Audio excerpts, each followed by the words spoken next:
자, 다 분위기가 막는 거야. 자, 이제 улсын төсвийн хүрээний мэдээлэл бид нэр ярьж байна л да. Тэгэхээр бид нар намуудын амлалтыг ярих хэрэгтэй болчиход байгаа. 24 он та бүхэн маань юу амлалаа? Уул нь Монгол ардын намд байсан л да. Одоо танаа дарга нар ч юм бол авилагчид хулгайчд болсон байна. Одоо тэр амлалт хамаагүй юу? Нөгөө дотоодын нийт бүтээгдэхүүний 20% байна гэсэн чинь улсын төсөв. Тэгээ одоо бол 30% байна. Энийг одоо жил болгон 2 тэрбумаар буулгахгүй бол тэр амлалтандаа хүрч чадахгүй нэ.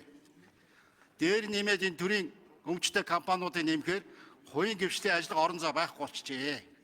Татвар нэмэхгүй гэсэн хаана байна? Татвар нэмж штэ. Хүн амьдрахын арга алга болцсон байна. Өөр басах нэгсэн хаана байна? Энд алдагталтай төсөв батлана гэдэг чинь одоо өөр нэмэгдэнэ л гэсэн үг. Энэ амлалтандаа хүрээч.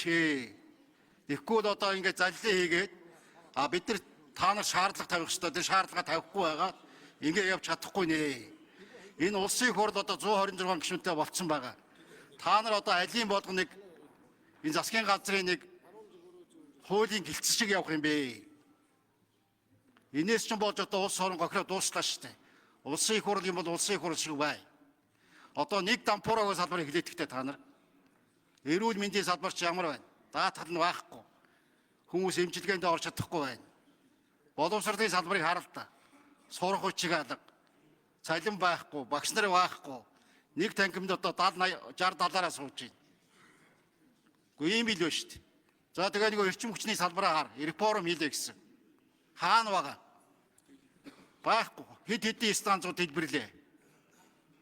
Гэхдээ тэгээ юу хэлээ? Тэр дор чанд одоо арабаар яваад миний араас одоо баахан хөрөнгө оруулалт орж ирлээ гэдээсэн тэр нь хаана байгаа? Нэг 1001 шиний үлгэр дээр нэг 30 маруу араас бараа ирж байгаа гэж яриад хуураад яриад яадаг. Яг л тэрний үлгэр биш шүү дээ. Гэхдээ энэ хүмүүстэй хариуцлага тооцолтой. Яагаад хариуцлага тооцохгүй байгаа юм бэ? Энэ ард түмний амьдралч одоо өөрөг унчлаа шүү дээ. Өшөө одоо юу хийлээ гэдэг. Харал та. Тэр хэдэн мега төслөөч бүгд худлаа. Ямар ч одоо биелэгж байгаа барьж байгаа юм алга. Тэр утаагүй түшгээс эхний 1-2 жил гайгүй байсан. Одоо харал та. Гадаадаас түшээ татчих шít. Ийм л байж энэ улс орон чинь. Тэгээ энийг хараа дугуй байгаад ингэ байх юм уу? Тийм байхгүй.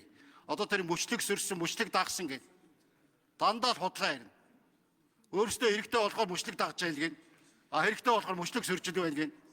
Тэгээ нэг 2-3 жилийн дараах юм харж чадахгүй. Энэ төсвийн төсөөл одоо 25 оны төсөв биелж байгаа нь хаана байгаа? Өнөөдөр ихэд алдагдaltaй л байна шүү дээ. Одоо хүмүүсийн тэтгэврийг нэм. Тэр хууль баталсан шүү дээ бид нар. Тэтгэврийг 9% нэмэх хэрэгтэй. Юу 6% бэ?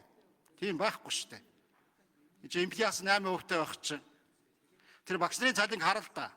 Бага ангийн багш цэцэрлэгийн багш нарын цалин бус газрууд хамгийн өндөр байдаг шүү дээ. Сая 200 сая 300 мянган төгрөгийн цалинтай багш нар яаж ажиллах юм? Энэ Монгол улсын ирээдүйн үнэхээр бүрхэг болчихлоо шүү дээ. Ийм хүүхдүүд одоо цаашаа төрөөд яах юм? Тэр хувийн сургуулиудыг яагаад ялгаж өрөөд байд юм бэ? Тэр их эцэг нь одоо өөрийнхөө хүүхдэд мөнгө төлөө сургаж байгаа тэр хувьсгал зардлын алагчлалгүй өгөлдөө. Харин энэ хурлын гишүүд энэ төрийн алба хааж байгаа газар хэлцээний дараанараас бус бүх хүмүүсийн хүүхдүүд улсын сургуультай явах хэрэгтэй. Тийм хуулийг би өргөн барина гэж бодож байгаа. Энэ мөнгө гишүүн битээр өргөн барих бах. Тэг таарах бах. Та бүхэн дэмжээд өгөөрэй. Тэгж